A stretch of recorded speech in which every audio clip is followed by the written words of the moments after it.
ಅಯ್ಯೇ ಸುಂದರಿ, ಇವನು ನಮ್ಮ ಶತ್ರು ಎನ್ನುವುದರಲ್ಲಿ ಸಂದೇಹವೇಲ್ಲ. ಶಿರೋಮಣಿ, ಮುತ್ತು ಮಗನನ್ನು ಸಾಧಿಸಲಿಲ್ಲ ಉತ್ತಮ ಅರ್ಥಗಳಿಂದ ಅವನಿಗೆ ವಿಷಯ ಕೊಟ್ಟು ಸಾಯಿಸಿದರು. ಆಗ ಎನ್ನ ಮನಸ್ಸಿಗೆ ಸಂತೋಷ ಉಂಟಾಗುವುದು. ಜಾಗ್ರತೆಯಿಂದ ನನಗೆ ಹೋಗುವಂತರಾದ ಮುಲ್ಲಲಕ್ಷ್ಮೇ ಸುಂದರಾಗಿ ಮಗನಿಗೆ ವಿಷವನ್ನು ಕೊಟ್ಟು ಸಾಯಿಸಿಬಿಡುವ ಕಾಲ. ಹೌದು ಸುಂದರಿ, ಈ ಮಾತು ಹೇಳುವುದಕ್ಕೆ ನಿನ್ನ ಮನಸ್ಸಾಗ ಏನು? ಅಯ್ಯೇ ಸುಂದರಿ, ಎಂತ ಮಗನನ್ನು ಎತ್ತ ತಪ್ಪಿಗೆ ಈ ಕಾರ್ಯವನ್ನು ನೀನು ನಡೆಸಿಕೊಡಬೇಕು ಕೆಲವು ಕಾಂತೆ. ಆನೆ ಕಾಲೆಂದ ಮಗನನ್ನು ತುಳಿಸಿದೆ, ಮಗನು ಸಾಯಲಿಲ್ಲ. ಆಕೆ ದೇವರನ್ನ ಬಿಟ್ಟು ಮಗನನ್ನು ಧರಿಸಲು ನೋಡಿದೆ, ಮಗನು ಸಾಯಲಿಲ್ಲ. ಸರ್ಪವನ್ನು ಬಿಟ್ಟು ಮಗನನ್ನು ಕಚ್ಚಿಸಲು ನೋಡಿದೆ, ಆಗ ಮಗನು ಸಾಯಲಿಲ್ಲ. ಈಗ ಈ ವಿಷವನ್ನು ಕೊಡಿಸಿದರೆ ಮಗನ ಸಾಯಬಹುದು ಎಂದು ನಿನ್ನ ಮನಸ್ಸಿಗೆ ಹೇಳುವುದೇ ಕಾಂತ. ಅಯ್ಯೇ ಕಾಂತೆ, ನಿನ್ನ ಉತ್ತಮ ಹಸ್ತಗಳಿಗೆ ಅಂತ ಶಕ್ತಿ ಇರುವುದು ಎಂದು ತಿಳಿದುಕೊಂಡಿರಲಿಲ್ಲವೇ ಕಾಂತೆ? ಹೆತ್ತ ತಂದೆಯಾಗಿ ನೀನು ಇಂಥ ಮಾತನ್ನು ಮಾಡಿದರೆ ಸಹಜವೇ ಎಂತ ತಂದೆಯಾದ ಎನ್ನ ಮುಂದೆ ನಾಮಸ್ಮರಣೆ ಮಾಡುವುದಲ್ಲ ಸುಂದರಿ ಕಾಂತೆ. ಅವನು ಚಿಕ್ಕವನು. ಚಿಕ್ಕವನಾದರೆ ನನಗೆ ಕೋಪಾಗ್ಯ ಹುಕ್ಕಿ ಬರುತ್ತಿರುವುದು ಕಾಂತೆ. ಅಯ್ಯೋ ಚೆನ್ನಾಗಿರೋದು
ಸುಂದರಿ.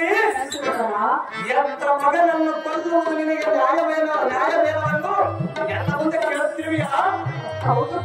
ಸುಂದರಿ, ಎಂತ ತಂದೆಯಾದ ಈ ಹಿರಣ್ಯ ಕಶ್ಯಪನಿಗೆ ಎದುರಾಡುವುದು ಅವನಿಗೆ ಸರಿಯಲ್ಲವೆಂದು ಹೇಳುವುದಕ್ಕೆ ನಿನ್ನ ಕಾಂತೆ. ಚಿಕ್ಕ ಬಾಲಕರಾದ ಪ್ರಹ್ಲಾದನಿಗೆ ಬುದ್ಧಿ ಹೇಳಿದರೆ ಕೇಳುವ ವಯಸ್ಸು ಅವನಿಗಿನ್ನೂ ಬರಲಿಲ್ಲ. ಹುಡುಗನಾದವನು ಕೇಳಲಿಲ್ಲವೆಂದರೆ ತಂದೆ ತಾಯಿಗಳಾದವರು ನಾವು ಏನು ಬುದ್ಧಿಮಾತು ಹೇಳುವುದು ಸರಿಯಾದ ನಿಮ್ಮ ಧರ್ಮ. ಸುಂದರಿ, ಮಕ್ಕಳು ತಪ್ಪು ಮಾಡಿದರೆ ತಂದೆ ತಾಯಿಯಾಗಿ ನಾವು ಕ್ಷಮಿಸಬೇಕಲ್ಲ. ಕ್ಷಮಿಸಬಹುದಾದ ವಿಷಯವಾದರೆ ನಾನು ಕ್ಷಮಿಸುತ್ತಿದ್ದೇನೆ ಸುಂದರಿ ಕಾಂತೆ. ಆದರೆ ಮಗನಿಗೆ ವಿಷವನ್ನು ಕೊಡಲು ನನ್ನಿಂದ ಮಾತ್ರ ಸಾಧ್ಯವಿಲ್ಲ. ಈ ಕಾರ್ಯವನ್ನು ನೀನು ನಡೆಸಿಕೊಳ್ಳಬೇಕು. ಸುಂದರಿ, ತಂದೆ ತಾಯಿಗಳ ಮಾತನ್ನು ಕೇಳದ ಪುತ್ರರು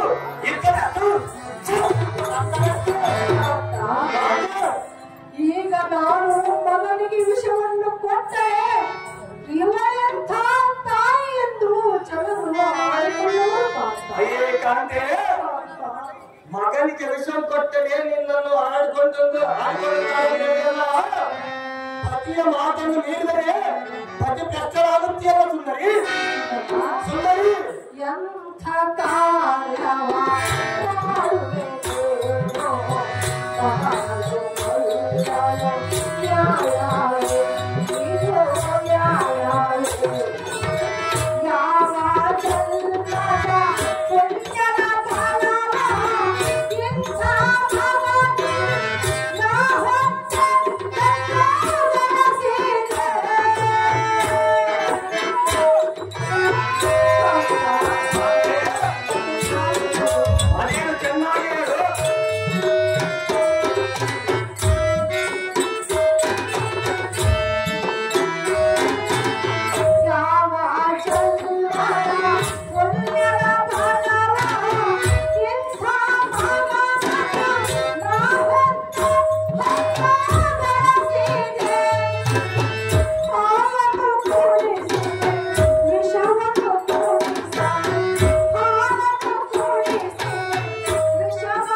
ನಿನ್ನ ಮನಸ್ಸಾದ್ರೂ ಹೇಗೆ ಒಪ್ಪುವುದು ಪಾರ್ಥ?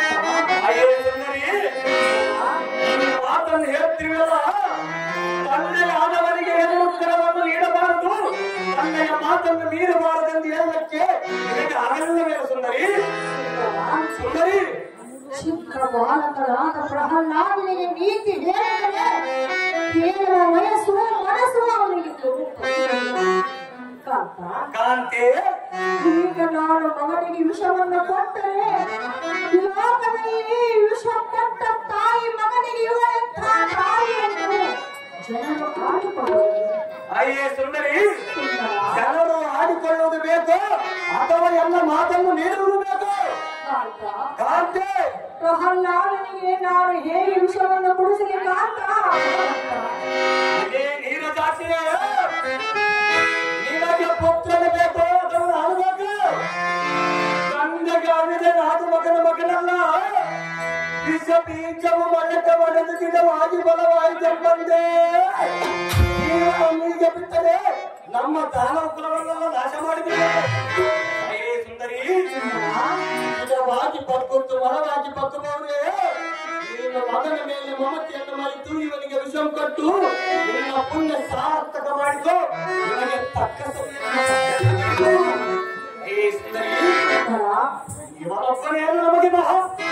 ನಾವು ನೀನು ಸುಖ ಸಂಸಾರ ಮಾಡಿದರೆ ಒಂದು 10 ಮಕ್ಕಳನ್ನು ಪಡೆಯಬಹುದು ಕೈಯಾದು. ಅಯ್ಯೇ ಸುಂದರಿ, ನನಗೆ ಎದುರಾದವರು ಮಕ್ಕಳೇ ಆಗಿರಲು ತಂದೆ ಆಗಿರಲು ಅವರನ್ನು ಹಿಡಿದುಕೊಂಡು ಕರ್ತವ್ಯ. ಅಯ್ಯೇ ಸುಂದರಿ, ನೀನು ಎಲ್ಲ ಮಾತಿಗೆ ಪ್ರತ್ಯುತ್ತರ ಕೊಡದೆ ಹೋಗಿಯೋ ಇಲ್ಲವೇ ನನ್ನ ಕೈ ಕೇಳಿ. ನೀನು ದುಃಖಿಸಿದೆ, ಅದಕ್ಕೆ ಸಂತೋಷ ಭರಿತರಾಗಿ ಅವನಿಗೆ ವಿಷಯ ಕೊಡಿಸದಿ. ಪ್ರಾಣೇಶ್ವರಿ, ನನಗೆ ಎಂಥ ಪರಿಸ್ಥಿತಿಯನ್ನು ತಂದು ಇಂಥ ಮಗನನ್ನು ಹೆತ್ತ ತಪ್ಪಿಗೆ ಈ ಪರಿಸ್ಥಿತಿಯನ್ನು ನೀನು ಅನುಭವಿಸಬೇಕು. ಕಾಂತೆ, ಅಯ್ಯೋ, ನಾನೆಂಥ ಮಗನಿಗೆ ಜನ್ಮವನ್ನು ಕೊಟ್ಟಿದ್ದೇನೆ. ಅಲ್ಲದೆ ಅಯ್ಯ ದೈವವೇ, ಇದು ಯಾವ ನ್ಯಾಯವೇ? ತಾಯಿ ಮಗನನ್ನು ಕೊಂದುಕೊಳ್ಳಿ,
ಅಯ್ಯೋ, ನನಗೆ ಎಂಥ ಪರಿಸ್ಥಿತಿಯನ್ನು ತಂದೊಡ್ಡಿದೆಯಲ್ಲ ಸುಂದರಿ. ಈಗ ಪತಿಯ ಮಾತನ್ನು ಮೀರಿದರೆ ಪತಿಯ ದ್ರೋಹಿ, ಎಂಥವಳು ಎಂದು ಆಡಿಕೊಳ್ಳುವುದು. ಅವನಲ್ಲ ಕಾಂತೆ ಕಾಂತೆ ಪತಿಯೇ ಪರದೈವ. ಪತಿಯಿಂದಲೇ ಸತಿಗೆ ಮುಕ್ತಿ ಎಂದು ವೇದ ಪುರಾಣಗಳು ಸಾರುತ್ತವೆ. ಆದರೆ ಮಗನಿಗೆ ವಿಷವನ್ನು ಕೊಟ್ಟು ನಾನು ಈ ಕೈಯಿಂದ ಮಗನನ್ನು ಹೇಗೆ ಸಾಧಿಸಲಿ? ಒಂದು ಕಡೆ ಪತಿ, ಇನ್ನೊಂದು ಕಡೆ ಪುತ್ರ. ಈ ಪರಿಸ್ಥಿತಿ ಎಂತ ಹೆಣ್ಣಿಗೂ ವಿಷವನ್ನು ಕೊಡು ಮಗನಿಗೆ ಕೊನೆಯಲ್ಲಿ ಹೇಳಿದೆಯಲ್ಲ, ಈಗ ನಾನು ಏನು ಮಾಡಲಿ ಮಾತ್ರ ಗುಣವಂತ. ಸತಿಗೆ ಪತಿಯೇ ಸದ್ಗತಿಯು, ಸತಿಗೆ ಪತಿಯೇ ದೇವರು, ಸತಿಗೆ ಪತಿಯೇ ದೈವವು. ಅರೇ ಸುಂದರಿ, ಸತಿಯ ಮಾತು ಮೀರಿದರೆ ಈ ಮೂರು ಲೋಕದಲ್ಲಿ ನಿನ್ನನ್ನು ವಚನಪ್ರಶ್ನೆಯನ್ನು ಕೊಂಡಾಡುವರು. ಅರೇ ಕಾಂತೆ, ಈ ಮೂರು ಲೋಕಗಳಲ್ಲಿ ಎನ್ನು ಅಂಶಿಸುವುದಿರಲು ಈ ಕಣ್ಣಿನೊಳಗೆ ಕಾರ್ಯಗಳು. ಅರೇ ಕಾಂತೆ, ಇಂಥವು ತಂಡವನ್ನು ಬಿಡಬೇಕು. ತಂಡ ಚಂಡ ಪ್ರಚಂಡ ನಾನೆಯನ್ನು ಹೆಸರೆತ್ತು ಮಾತ್ರಕ್ಕೆ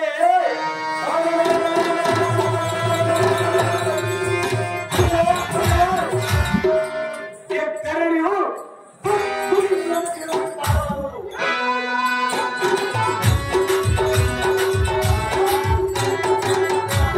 ಸುಂದರಿ, ಎಂತ ಅಸುರಕುಲ ದಾನವ ಚಕ್ರವರ್ತಿಯಾದ ಎಲ್ಲರಿಗೆ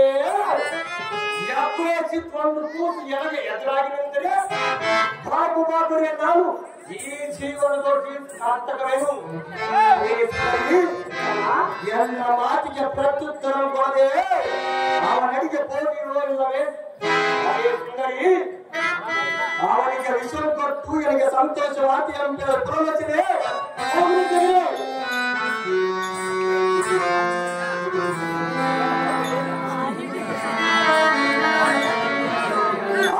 ಸುಂದರಿ, ಎಲ್ಲ ಮತ್ತು ಮಗನಿಗೆ ನಿನ್ನ ಉತ್ತಮ ಅರ್ಥದಿಂದ ಈ ವಿಷಯವನ್ನು ಕೊಟ್ಟು ಅವನಿಗೆ ಸಾಗಿಸಿ ನನಗೆ ಸಂತೋಷವಾದಿ ಅಂತ ಹೇಳಿ ಪುನರ್ವಚನೆ ಅವನಿಗೆ ಕೊಡಲಿದ್ದೇನೆ. ಅಯ್ಯೋ ಈಗ ನಾನು ನನ್ನ ಕೈಯಿಂದ ಮಗನಿಗೆ ವಿಷವನ್ನು ಕೊಡಿಸ್ತೇನೆ. ಈಗ ನನ್ನ ಪರಿಸ್ಥಿತಿ ಯಾರಿಗೆ ಏನೆಂದು ಹೇಳಲಿ?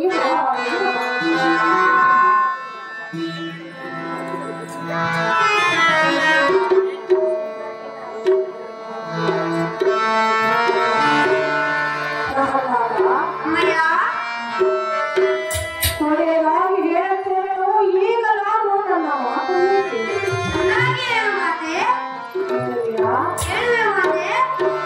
ಹರಿಯನ್ನು ಬರುತ್ತಿದ್ದೀರಾ? ಸಾಧ್ಯವಿಲ್ಲ ಮಾತೆ. ಪೂಜಿಸಬೇಕು. ಹೇಗೆ ಸಾಧ್ಯ ಮಾತೆ? ತಾಯಿಯ ಮನಸ್ಸನ್ನು ನಂಬಿಸಬೇಡ ಪುತ್ರ. ನಾನು ಎಲ್ಲಿ ನೋಯಿಸಿದ್ರು ಮಾತೆ? ಅಮ್ಮಯ್ಯ ಚೆನ್ನಾಗಿ ಹೇಳು.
ಸರಿ ಹೋಗಿ ಹಣನು ಎಂದು ನೀನೇತಕ್ಕೆ ಹೇಳಲಾಗದು? ನಾಡಿಗಳಲ್ಲಿ ನನ್ನ ಹರಿಸ್ಮರಣೆ ತುಂಬಿದ ಮಾತೆ ಅಮ್ಮಯ್ಯ. ಶಿವ ಶಿವ, ನಾನು ಎಷ್ಟು ಹೇಳಿದ್ರು ಈ ಮಗನು ಒಂದೇ ಮಾತನ್ನು ಹೇಳಿದನು. ಅಮ್ಮಯ್ಯ, ಸುರನರ ಗಂಧರ್ವ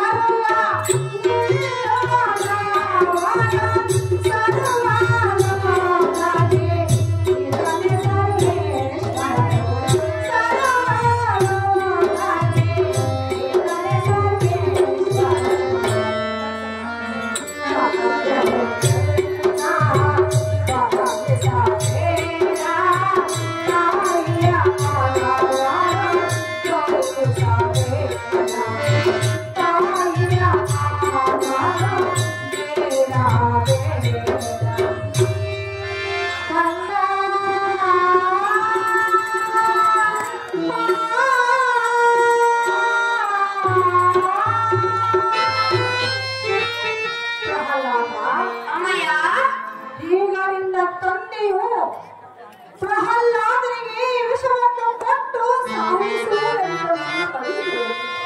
ಹೌದೇನು ಮಾತೆ ಅಮ್ಮಯ್ಯ? ಈಗಲಾದರೂ ತಾಯಿಯ ಮಾತಿಗೆ ನೀನು ಬೆಲೆ ಕೊಡುವುದಿಲ್ಲವೇ? ನಾನೆಂತ ಬಿಡುವುದು ಮಾತೆ? ಹರಿನಾಮ ಸ್ಮರಣೆಯಿಂದ ಬಿಡು. ಸಾಧ್ಯತೆ ಬಿಡುವುದಿಲ್ಲ ಮಾತೆ. ತಂದೆಯ ದೇವರೆಂದು ನೀನು ಪೂಜಿಸಬೇಕು. ಮೂರು ಲೋಕದಲ್ಲಿ ನಿನ್ನ ತಂದೆಗೆ ಎದುರಾಗುವರು ಯಾರು ಇಲ್ಲ. ನೀನೇಕೆ ತಂದೆಗೆ ಎದುರಾಗುವ ಪುತ್ರ ಕೋಮಲ ಗಾತ್ರ? ಅಮ್ಮಯ್ಯ,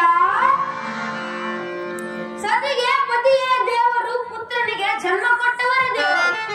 ಆದರೆ ಅಹಂಕಾರ ಜ್ಞಾನಿಗಳಿಂದ ನಡೆಯವರನ್ನು ದೇವರೆಂದು ಭಾವಿಸಿ ಅದರಂತೆ ನಡೆದರೆ ಕಡು ಮೂರ್ಖರಾಗಿ ಪಾಪಿಗಳಾಗಿ ಈ ಭೂಮಿಯ ಮೇಲೆ ಕತ್ತೆಯಂತೆ ಕತ್ತೆ ಜನ್ಮಗಳು ಮತ್ತು ಈ ಧಾತ್ರಿಗೆ ಸುತ್ತಿ ಸುತ್ತಿ ವ್ಯರ್ಥವಾಗಿ ಸುಲಭ ಸುಖರಂತೆ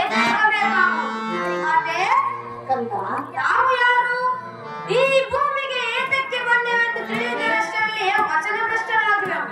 ನಾವು ಹೊತ್ತ ಈ ಶರೀರವು ಬಿಟ್ಟಂತೆ ಜೀವಕ್ಕೆ ಕೂಡ ಅದರಂತೆ ಈ ಜೀವನ ಎಂಬ ನಾಟಕದಲ್ಲಿ ಪಾತ್ರ ಮಾಡುವುದಕ್ಕೆ ಬಂದ ಪಾತ್ರಧಾರಿಗಳು ಅವನ ಅನುಯಾಯಿಗಳು. ಅವನು ನಮ್ಮನ್ನು ನಾಡಿಸುವ ಸೂತ್ರಧಾರಿಯಾದ ಜನಾರ್ದನ. ಅಮ್ಮಯ್ಯ, ಇಂಥ ಸೂತ್ರಧಾರಿಯಾದ ಜನಾರ್ದನನ್ನು ನಾವು ಮರೆತರೆ ವ್ಯಾಪಾರದಲ್ಲಿ ನಮಗೆ ಮುಕ್ತಿ ದೊರೆಯುತ್ತೆ. ಇದು ಎಂದಿಗೂ ಸಾಧ್ಯವಿಲ್ಲ ಮಾತೆ. ಸಾಕು ಮಾಡಿದ ನಿಂದೆ ಪ್ರಹ್ಲಾದ, ಅಮ್ಮಯ್ಯ.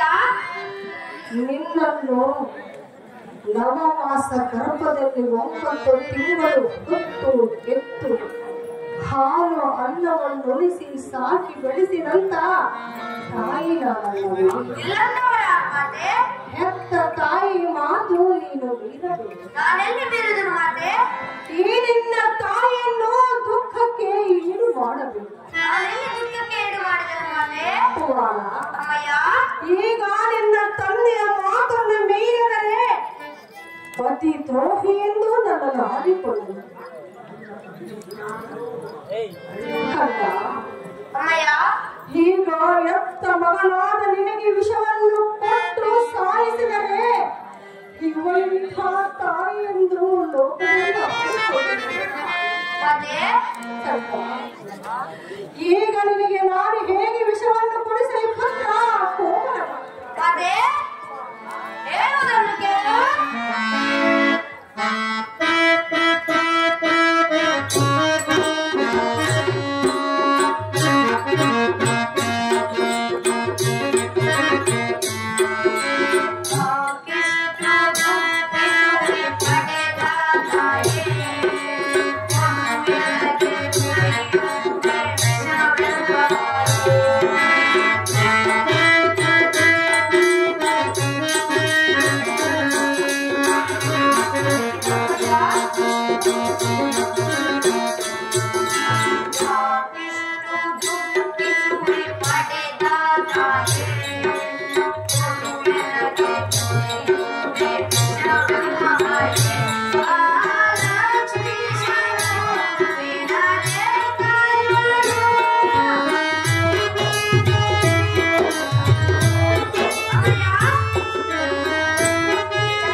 ಈಗ ನನ್ನ ಮಗನಿಗೆ ನಾನು ವಿಷವನ್ನು ಕೊಡುತ್ತೇನೋ ನನ್ನ ಮಗನ ಪ್ರಾಣವನ್ನು ನೀನೇ ರಕ್ಷಿಸು.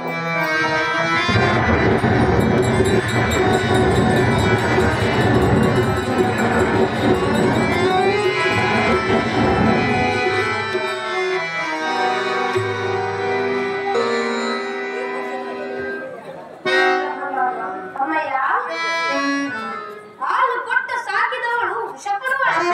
ನೀನು ಕೊಟ್ಟ ವಿಷವು ವಿಷವಲ್ಲ, ಅದು ಅಮೃತ. ಮತ್ತೆ ಒಬ್ಬರ ಸುಖಕ್ಕಾಗಿ ಇನ್ನೊಬ್ಬರ ಮನ ದ್ವೇಷವಲ್ಲ. ಬೇಡಿದ ವರಗಳನ್ನು ಕೊಡುವ ಆ ನಾರಾಯಣನ ಧ್ಯಾನವನ್ನು ನಿತ್ಯ ಕೊಂಡಾಡಿದರೆ ಕಷ್ಟ ಕಾಲದಲ್ಲಿ ಕರುಣಮಯನಾಗಿ ಆಪತ್ಕಾಲದಲ್ಲಿ ಆಪತ್ಕೊಂಡವನಾಗಿ ನಮ್ಮನ್ನು ರಕ್ಷಿಸುವ ಮಾತೆ ಸೌಖ್ಯಪ್ರದಾಯ.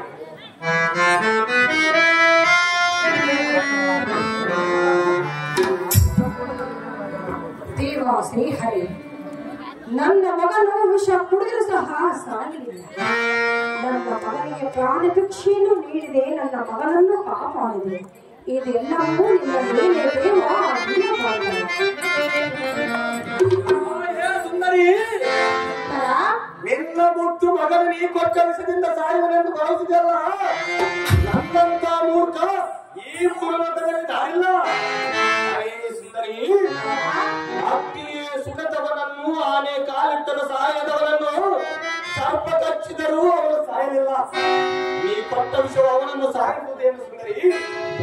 ಕಾಂತೆ, ತಾಯಿಯ ದೇವರೆಂದು ಈ ಲೋಕದಲ್ಲಿ ಕೊಂಡಾಡುವರು. ತಾಯಿಯ ದೇವರೆಂದು ತನ್ನ ಹುಟ್ಟು ಗುಣವನ್ನು ಬಿಡುವನೆಂದು ನಾನು ಭಾವಿಸಿದನು. ಆದರೆ ಅವನು ತನ್ನ ಹುಟ್ಟು ಗುಣವನ್ನು ಮಾತ್ರ ಬಿಡಲಿಲ್ಲ. ಕಾಂತೆ, ಇವನು ಸಾಮಾನ್ಯದವನಲ್ಲ, ನಮ್ಮ ಜನ್ಮ ಜನ್ಮದ ಜಾತ ಶತ್ರು. ಕಾಂತೆ,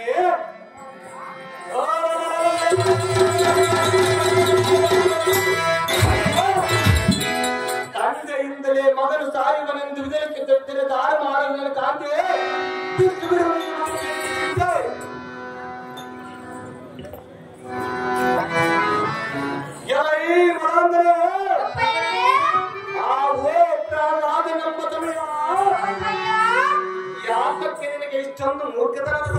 ನಾನೇನು ಮಾಡಿದ್ರು ತಾಯಿ ತಂದೆ ಅವೋ ಪುತ್ರ ಅಪ್ಪಯ್ಯ ಜನ್ಮ ಕೊಟ್ಟ ತಂದೆಗಿಂತ ಮಿಗಿಲಾದ ದೇವರುಂಟೆ ಈ ಜಗತ್ತಿನೊಳಗೆ ತಂದೆ ಅವೋ ಪುತ್ರ ಅಪ್ಪಯ್ಯ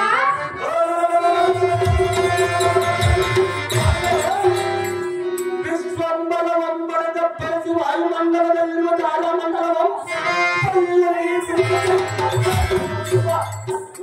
ದಿಟ್ಟ ಹಿರಣ್ಯ ಕಶ್ಯಪನನ್ನು ಆ ಮಾಯಾವಿ ಕಬಡಿಯು ಕಂಡರೆ ತನ್ನ ಸ್ಥಾನವನ್ನು ಬಿಟ್ಟು ಭ್ರಷ್ಟನಾಗಿ ಜಲದೊಳಗೆ ಜಗನಾಗಿ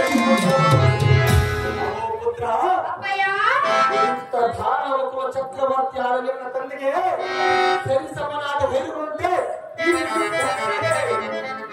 ಪುತ್ರ ಈ ಜಗತ್ತಿಗೆಲ್ಲ ನಾನೇ ಲೋಕೇಶ್ವರ ನಾನೇ ಸರ್ವೇಶ್ವರ ನಾನೇ ಈ ಜಗತ್ತಿಗೆಲ್ಲ ತಂದೆ ನನ್ನನ್ನು ಬಿಟ್ಟು ಬೇರೆ ದೇವರುಂಟೆ ಹಿಡಿದು ನೋಡಿ ಬಾಲ ಸದ್ಗುಣ ವಿಶಾಲ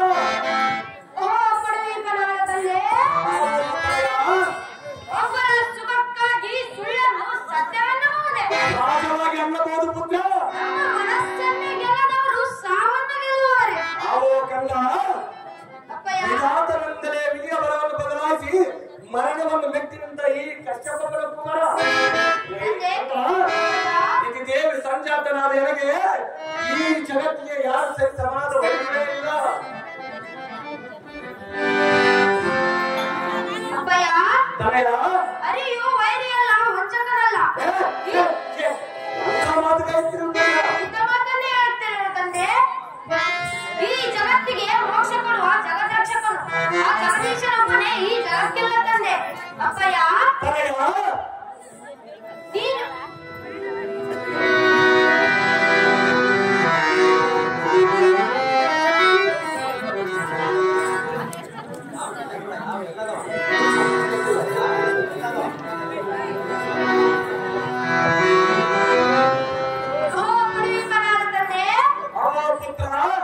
ಅಪ್ಪರ ಸುಖಕ್ಕಾಗಿ ಸುಳ್ಳನ್ನು ಸತ್ಯವೆನ್ನಬಹುದೇ ಅನ್ನಬಹುದು ಪುತ್ರ ನಮ್ಮ ಮನಸ್ಸನ್ನೇ ಗೆಲ್ಲದವರು ಸಾವನ್ನು ಗೆಲ್ಲುವರೆ ಸಾವನ್ನು ಕೆತ್ತಿನಿಂದ ಈ ಕಚಪ ತಮ್ಮನ ಕೋರ ಅರಿಯು ವೈರಿಯಲ್ಲ ವಂಚಕರಲ್ಲ ಈ ಜಗತ್ತಿಗೆ ಮೋಕ್ಷ ಕೊಡುವ ಜಗದಕ್ಷಕನು ಆ ಜಗದೀಶನೊಬ್ಬನೇ ಈ ಜಗಕ್ಕೆಲ್ಲ ತಂದೆ ಅಪ್ಪಯ್ಯ ತನಯ ಆ ನಾರಾಯಣನನ್ನು ಸ್ಮರಿಸುವವರಿಗೆ ಯಾವ ತೊಂದರೆಯೂ ಆಗುವುದಿಲ್ಲ ಅದು ಏಕೆಂದರೆ ಅದು ಯಾಕೆ ಒಂದು ಸಮಯದಲ್ಲಿ ಹರಿಯನ್ನು ನಿಂದಿಸಿದ್ದಾದರೆ ತಾನು ತಡೆದುಕೊಳ್ಳುವನು ಆದರೆ ಆದರೆ ತನ್ನ ಭಕ್ತರನ್ನು ನಿಂದಿಸಿದ್ದಾದರೆ ಕ್ಷಣ ಮಾತ್ರದಲ್ಲಿ ಸಹಿಸಲಾರದು ಅದು ಏಕೆಂದರೆ ಅದೇಕೆ ಪುತ್ರ ಅವನು ಭಕ್ತ ರಕ್ಷಕ ಭಕ್ತ ಪ್ರೇಮಿ ಜಗದ್ ರಕ್ಷಕನು ಕನ್ಯೆಯ ಮಂಡಲಾಧೀಶನೇ ಇದೆ ಎಂದು ತಿಳಿಬೇಕನೆ ಕೈ ಮರಾಂದ್ರೆ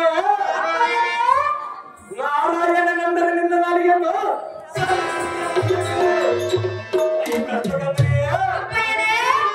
ನಿನಗೆ ಈ ಮೂರ್ಖತನದ ವಿದ್ಯೆಯನ್ನು ಕಲಿಸಿದವರು ನಾವು ಇಲ್ಲವೋ ಯಾವುದಾದರೂ ಭೂತ ಪಿಚಾಚಿ ನಿನ್ನ ಮನೆಗಳಿಗೆ ಮನೆ ಮಾಡಿಕೊಂಡು ಹೀಗೆ ಆಡಿಸುವುದೋ ಏನೋ ಅವೋ ಕಂದ ಅಪ್ಪಯ್ಯ ಈ ಮೂರು ಲೋಕಕ್ಕೆಲ್ಲ ನಾನೇ ಸರ್ವೇಶ್ವರ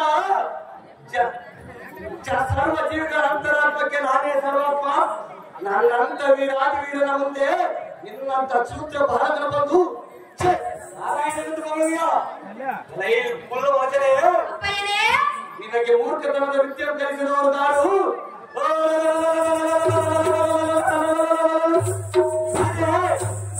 ಅವರ ನಾಲಿಗೆ ಕತ್ತರಿಸಿ ನನ್ನ ಪಾದತರ ಕರ್ಚಿಸಿಕೊಳ್ಳುವ ಪ್ರಾಣ ಕುಮಾರನೇ ಸರಿದವರ ಶ್ರಮತ್ತು ಬೇಗನೆ ಅಪ್ಪಯ್ಯ ಅವಕಾಶ ಭಗವದ್ಭಕ್ತಿಯು ಪರರಿಂದ ಬರುವ ವಿದ್ಯೆಯಲ್ಲ ಅದು ತಾನಾಗಿಯೇ ಹೃದಯ ಮಂದಿರದಲ್ಲಿ ನೆಲೆಸಬೇಕು ಅದು ನನಗೆ ಗೊತ್ತಿರುವ ಕಷ್ಟ ಸಂಸಾರದಲ್ಲಿ ಮುಳುಗಿ ಸದಾ ವಿಷಯ ನಂಬಿಕರಾದ ನಿಮ್ಮಂತವರ ಹೃದಯದಲ್ಲಿ ಇದು ನೆಲೆಸಲಾರದು ಮಹಾತ್ಮರ ಸೇವೆಯಿಂದ ಅವರ ಅನುಗ್ರಹದಿಂದ ಸಾಧು ಸಜ್ಜನರ ಸಂಘದಿಂದ ಮಾತ್ರ ಆ ಪರಮಾತ್ಮನ ಭಕ್ತಿ ನೆಲೆಸುವುದು ಕಣ್ಣೆಯ ಅಪ್ಪಯ್ಯ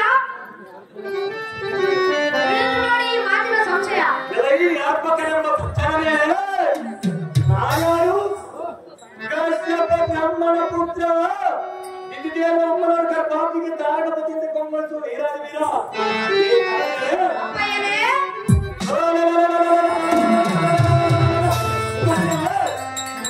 ಶತ್ರುಮುಖ ಬ್ರಹ್ಮನ ಮರಿಮೊಮ್ಮಗ ವಿಧಾತನಿಂದಲೇ ವಿಧಿಯ ಬಲವನ್ನು ಬದಲಾಯಿಸಿದ ಮರಣವನ್ನು ಮೆಟ್ಟಿಂತ ಈ ಮಹಾವೀರ ದಿತಿ ದೇವಿ ಗರ್ಭ ಸಂಚಾತನಾದ ಎನಗೆ ಚಂದ್ರಮುಖನಿಗೆ ನಾಭಿಗೆ ಬದ್ಧನಾಗಿ ಬಿದ್ದರು.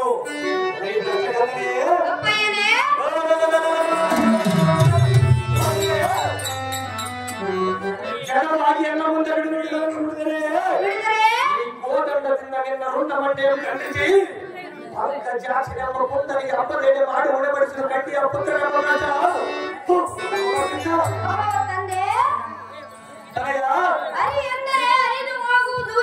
ಪೂರ್ವ ಜನ್ಮದ ಪಾಪನಾಶ. ನಿರ್ದೋಷಿಯಾದ ಗರುಡೇಶನನ್ನು ಕೆಣಕಿದರೆ ಆಗುವೆ ನೀನು ಖಂಡಿಸ ಸರ್ವನಾಶ.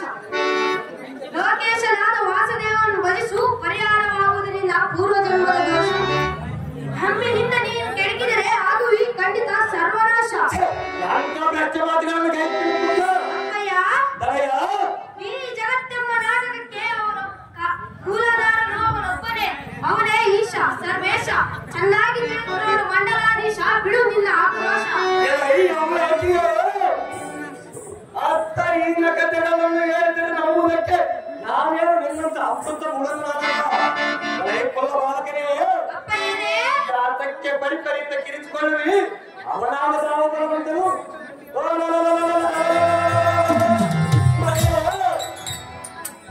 ಅವನ ಅಂತ ಬರುವಂತರಾದರೆ ಎಲ್ಲ ಹೆಜ್ಜೆ ಚಪ್ಪಲ ಕೇಳಿ ಓಡಿ ಹೋದ ರಣ ಏಡಿಯು ಕಾಲಿಗೆ ಕಿರಿಕೆಜ್ಜೆಯನ್ನು ಕಟ್ಟಿ ತಗತ್ತೈ ತಗತ್ತೈ ತಗತ್ತೈ ತಗತ್ತೈ ಎಂದು ನಾಟ್ಯ ರಣ ಏಡಿಯು. ಅವನೊಬ್ಬ ಶಿಖಂಡಿ ಮೋಸಗಾರ ವಂಚಕ. ನಮ್ಮಂತ ವೀರಾಜು ವೀರರು ಸಮಾರಂಭ ಇದೆ. ಅಚಗರನ್ನ ಮನೆ ಮಾಡಿಕೊಂಡು ಶರಜಿಗಳು ಅಡಗಿಕೊಂಡು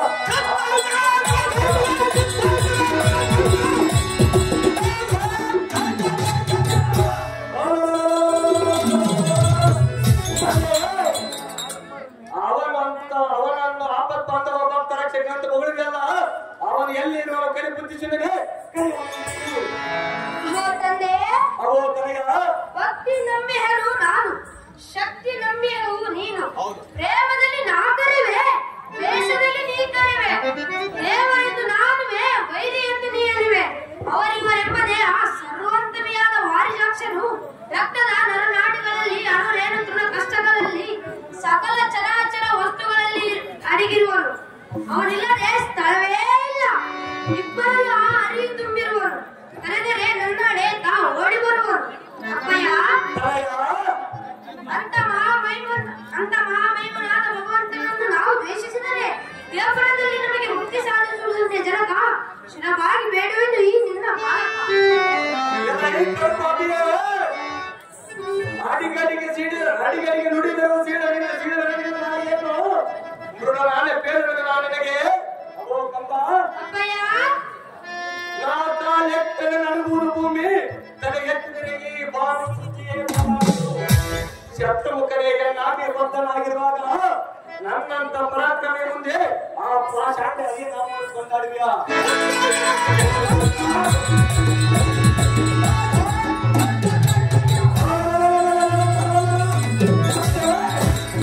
ನಾನು ವೈಕುಂಠಕ್ಕೆ ದಾರಿ ಬಿಟ್ಟರೆ ವೈಕುಂಠವನ್ನು ಬಿಟ್ಟು ಕ್ಷೀರಾಬ್ಧಿಯಾಗಿಕೊಳ್ಳುವವರು.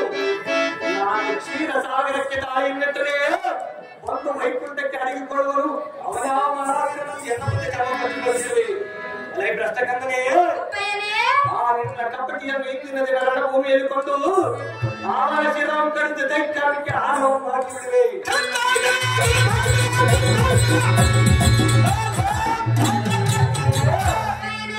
ಇಂಥ ಸುರಕುಲ ಚಕ್ರವರ್ತಿ ಆದ ನಿನ್ನ ತಂದೆ ಆದ ಎನ್ನನ್ನು ನೋಡಿ ಮುಕ್ಕೋಟೆ ಸುರರೇ ನಡುಗುವಾಗ ಯಾಕೋ ಚಿತ್ರ ಅಂತಿವೇಶಧಾರಿಯಾದ ಆರಿಗೆ ಈ ಅವನಿಗೆ ಅವನ ಅಂತ ಭಗವಂತನಾದರೆ ಬರೆಯಲು ಬುದ್ಧಿಸುವೇ ಬಾಲಕ ಎಲ್ಲಿ ನೋಡಿದರೂ ತಾಳಿರುವನು. ಅವನಿಲ್ಲದೆ ಸ್ಥಳವೇ ಇಲ್ಲ. ಆಕಾಶವೇ ವದನ, ಸೂರ್ಯ ಚಂದ್ರರೇ ಲಯನ, ಗ್ರಹ ತಾರೆಗಳೇ ಅವನ ಆಭರಣ. ಗುಡಿಗು ಸಿಡಿಗುಗಳೇ ನಗು